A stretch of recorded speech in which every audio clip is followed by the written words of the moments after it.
So the plan was to make a Waifu Wednesday video to celebrate the release of Firebird and use the instrumental version of Firebird as a backtrack, but no one uploaded the instrumental version, so I guess you guys get to listen to our instrumental on loop for the next 15 minutes.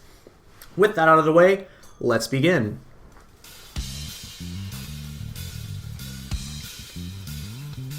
How's it going, guys? Shizukatz here, and welcome to Waifu Wednesday. Today we're going to be looking at Yukina waifu in BanG. She got a lot of new support in Girls Band Party 2 that make her a very decent standalone deck, so let's jump right in. Also, as a quick note before I begin, there are 4 promo cards which at the time of this recording are not announced to be available in English, and they make up a total of 9 slots in the deck. So making this exact list will not be possible in English, and you will have to make changes. So here's the full list. Quickly taking a look at the color and level ratios. Of course, this is a mono blue deck, just like mono Roselia, and the level ratios are 18 level 0s, 10 level 1s, 6 level 2s, 8 level 3s, and of course, our 8 climaxes. So let's start by taking a look at the level 0s. Since Yukina does not have any sort of runners, bouncers, clean cuts, or things like that, all of our plussing 0s are beaters. The first of the two is Bard Yukina, which is a 0025 that gains 1k and 1 level if you have 2 or less stock. It's a very simple early game card, it has high power and immunity to suiciders.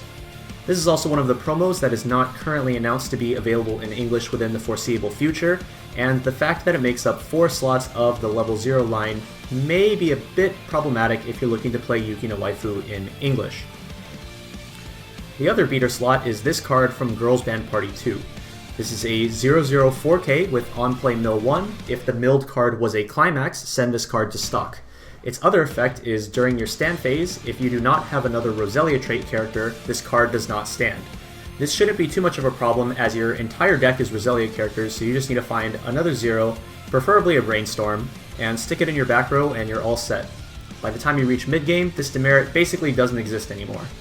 Additionally, since this card mills 1 on play, you can potentially get 1 card closer to a hit with your Brainstorm, assuming you don't mill a climax. 4 Brainstorms is pretty much mandatory in this deck. It is our only stock out in the entire deck prior to level 2 outside of Encore, so it's very important that you secure 2 of these as quickly as possible. The Yukina Brainstorm has 2 abilities, the first one being on play, choose another of your Roselia characters and give it plus 1k until the end of the turn. And her Brainstorm ability is pay 1, rest yourself, Brainstorm 4, and for each climax, search your deck for up to 1 Roselia character. A very solid rest self Brainstorm. Unfortunately, since it only searches Roselia characters, it's not as viable in a mixed band deck, but in a mono Roselia deck, or in this case Yukina waifu, it fits just fine. To finish out our level 0 line, I run 7 utility slots. First, I run 4 of the on-play filter Yukina. On play, reveal the top card of your deck, and if it's a music character, add it to hand and discard a card. Also on play, she has a resonance ability. Reveal the 3-2 Yukina finisher in your hand in order to gain an additional 1500 power and on reverse bottom deck until the end of the turn. This card can serve as an additional beater of sorts during the early game to address your opponent's level 0 plays, since it can reach 3k power through its resonance ability. The ability to send to bottom deck can also be super helpful against cards with on-death abilities, or abilities that have costs requiring them to go to memory or clock. This filter is helpful for cleaning unneeded cards out of your hand in exchange for new ones, as well as digging deeper into the deck to artificially create 5-card Brainstorms. Since this card is the only discard outlet in the entire deck, we have it maxed out at 4 copies, so use these wisely. The other utility slot is a PR that I'm sure plenty of my viewers recognize from last year's Roselia deck profile, the Trio PR. In this deck, it's not being used for its names like it was in the Mono Roselia deck, where it was being used for the 1-1 phone event. In this deck, it's just being used because it's a Yukina card with a good ability. And the utility the card offers the deck is very nice. It has on-play top check, and you can either leave that card on the top or bottom of your deck. And this can be used for various purposes, checking to see if your first trigger will be clean, which is very important in this deck considering the lack of stock outlets, as well as artificially creating 5-card Brainstorms, just like the Filter Yukina. Or you can make sure the bottom card of your deck is not a climax, so that when you do start reaching the bottom of your deck and you start canceling, You can make sure that you're not canceling with the bottom card of your deck, and you can let that climax go back in with your refresh. The other ability of this card is that it gains 1k power for the turn whenever your other music character attacks. This gives you another card that can be used to defeat your opponent's characters at level 0 thanks to the high offensive power. As I'm sure you're all aware, this is the second card that is not currently announced to be coming out in English. As a result, this deck has 7 slots in the level 0 line that need to be filled, and the other level 0 options for Yukina that are available in English, unfortunately, aren't exactly great. Moving on to the level 1 line, Yukina combo should be familiar to pretty much everyone at this point. Climax combo with a book on attack if you have another blue character, which is the entire deck. Look at up to 4 cards from the top of your deck, choose up to 1 music character among them, show it to your opponent, add it to hand, and send the rest to waiting room. As usual, this effect can be used in many different ways depending on your deck state. If you're out a lot of climaxes, you can go through your deck quickly to try to get to a refresh ASAP. If you still have a lot of climaxes left in your deck, consider going slowly, milling only 1 or 2 per use, so that you can avoid milling too much and taking climaxes out of your deck. Understanding how to use this card's combo the right way in the right situations is a big part of learning to get better at Weiss in general. A pretty big distinction between this deck and last year's Roselia profile is the absence of Aqua Brainstorm, which means we can't repeatedly encore this Yukina again and again to try to keep comboing. This means we'll want to have more playables readily available for the following turn. And since those Yukinas have fairly low power and are liable to get run over, thankfully we have this new 1-0 Yukina, which was introduced in Girls Band Party 2, which we run 4 of. She has 4-5 base, but becomes a 6k base if you have the 3-2 Yukina early play in your level zone. So you should definitely try to prioritize getting that early play into your level during the first couple turns of the game.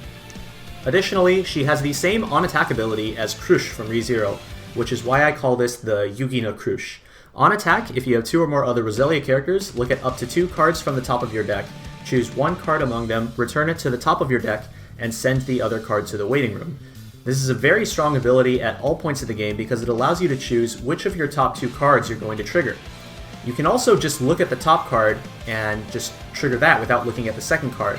This makes sure that you're not going through too many cards in your deck if you want to keep a lot of climaxes in your deck because you're well compressed. So you can use this ability in multiple ways. First of all, you can make sure that you aren't triggering climaxes. So let's say the top card of your deck is a climax. You can peek at the second card and then trigger that instead and then send the climax to the waiting room. Or you can use this to manipulate how much damage you're dealing, either by digging for a trigger to try to deal more damage, or let's say you're going for lethal in the late game, you can check the top 2 to make sure that you're not triggering so that you don't overswing.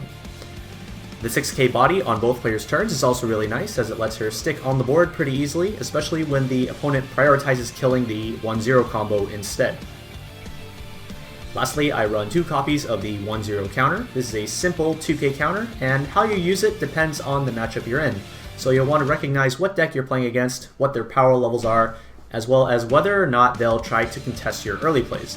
Yukina combo, after the counter gets to 7k, the Yukina Krush gets to 8k, and the early play gets to 12k. So keep those numbers in mind when you're thinking about what you're playing against and how high their power levels are going to get. At level 2, I play 3 characters and 3 events. Let's start with the Yukina Suicider, since it's the only level 2 that I'm actually going to be putting on the board in this deck. This Yukina is an anti-change bottom deck Suicider with no other effect. It's a very simple card, but effective, and can be used to address the opponent's early plays when my own early plays are unable to do so.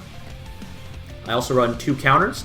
The one on the left is a promo that has Aina Aiba portraying Yukina, so it's up to you guys whether this card belongs in the deck. It does have Yukina in the name though. Anyways, it's a 3-5 counter as long as they have a music character on stage, which I don't think should be very hard in this deck considering everything's music character. The counter on the right is a box topper promo from Girls Band Party 2, and it's an anti-change counter. It gives 2500 power when used, and has an anti-change bottom deck ability by paying 2 extra stock and discarding a climax. The cost isn't super ideal because you have to discard a climax, but the card simply existing carries the threat that I might be able to use its anti-change ability, so your opponent might want to play around it. If you don't think the previous counter should be allowed to be used in this waifu deck, simply play a second copy of this anti-change instead. The event is a spicy addition from Girls Band Party 2. It's a 2-0 event that immediately goes to memory when played. Then, it has an ability that activates from memory at the start of my attack phase. I choose one of my characters, and it gains 1000 power for each climax in my waiting room until the end of the turn. Additionally, the chosen character and my opponent's character directly across from it gain on-reverse salvage until the end of the turn. Basically, if I somehow mess up and I get countered over, my opponent gets to salvage 1. But outside of that, it's an on-reverse salvage from my character. Then, the event goes back into the waiting room. This card is a hilarious way to out your opponent's wall characters since it can buff up to 8k power if I'm somehow out all 8 when I play this, but typically it's going to be buffing for around 3 to 5k, which is still very respectable for an event that costs 0 stock, especially when you consider the on-reverse salvage, allowing it to replace itself after being played. I have this card at 3 copies so that I can consistently see it since this deck has no dig for events. I typically want to see 1 or 2 copies depending on the matchup.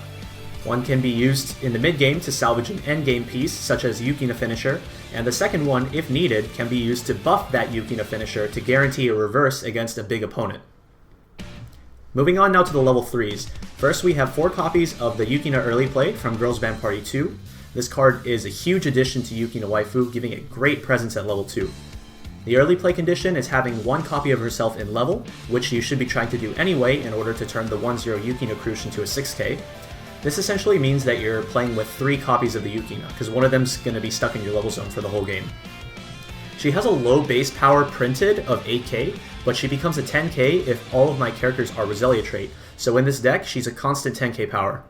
Her last ability is an on-play heal, allowing me to stabilize damage at level 2, or just keep myself alive if I get hit straight to level 3.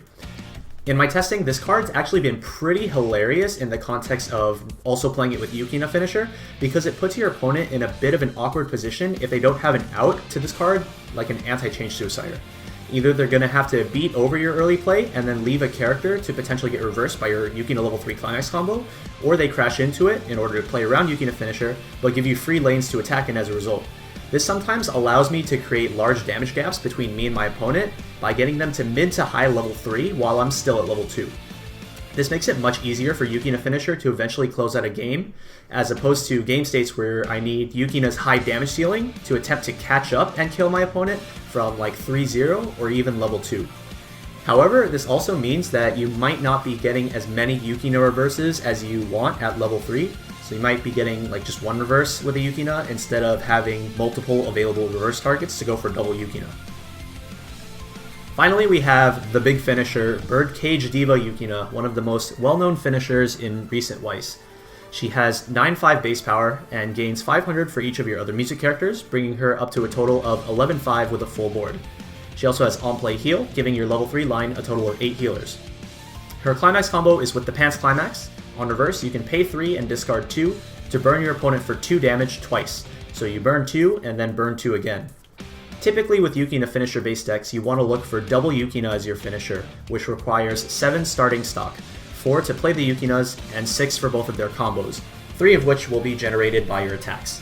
This setup has the equivalent of 7 instances of damage, more than 2 normal turns worth of attacks, and is an extremely potent finisher turn if you can fully execute it. Like I said earlier though, sometimes you might have games where your opponent wants to crash into your Yukina early plays, thus leaving only 1 or even 0 characters for you to reverse. So in that case, you just want to take advantage of your opponent's open slots and try to create a damage lead, and then use as many Yukina finishers as you can to close out the game. If you can get even 1 Yukina finisher, that's better than none, and it's still 5 instances of damage as opposed to the normal 3 that you're getting in a normal turn. As far as playstyle goes, my only big recommendation with this deck is that you don't try to play the early game super fast, especially if you don't have any brainstorms in your hand. Since that card is your only stock outlet prior to level 2, apart from encoring, you don't want a climax to get unnecessarily stuck in your stock for the entire game. Apart from that, I recommend trying to get your first attack on any given turn to be with the Yukina Crush when convenient, or after playing a 0-0 trio PR and confirming that the top card is clean. This way you can guarantee that your first attack isn't a climax, and if your second or third attack is a climax, that's not as much of a problem because you ideally have 2 brainstorms in your back row and you can pay 2 stock and get that climax out. Let me know what you guys thought of the deck, as well as the format of this deck profile. I wanted to try something a little bit different from before, so let me know if you guys liked it. Thanks for watching, everyone, and a big congratulations to Roselia on releasing their 9th single, Firebird. I definitely recommend you all check that out, especially the B-side track, Ringing Bloom, because that song is amazing, 11 out of 10. Please, Bushi, give Non-chan more solo lines, thanks.